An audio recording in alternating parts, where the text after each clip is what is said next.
Sa Babuyan Islands o sa hilagang bahagi ng mainland Cagayan ang posibleng landfall ng Typhoon Marce. Base sa 8 AM bulletin ng Pag-asa, mabagal na kumikilos ang bagyong Marce papuntang norte.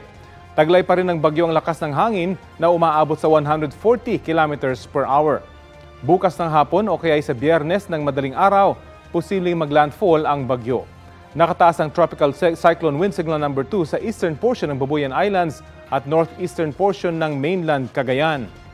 Wind signal number 1 naman sa Batanes, nalalabing bahagi ng Babuyan Islands at ng mainland Cagayan, buong Ilocos Norte, Ilocos Sur, Apayao, Abra, Kalinga, Mountain Province, Ifugao, northern portion ng Benguet, buong Isabela, Nueva Vizcaya, Quirino at northern portion ng Aurora. Antabayanan dito sa Balitang Hali ang 11 AM bulletin ng Pag-asa.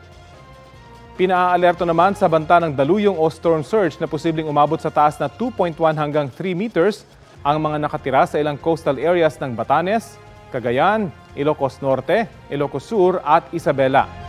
Mainam na kanselahin na po ang anumang aktibidad sa dagat at lumayo na po muna sa baybayin.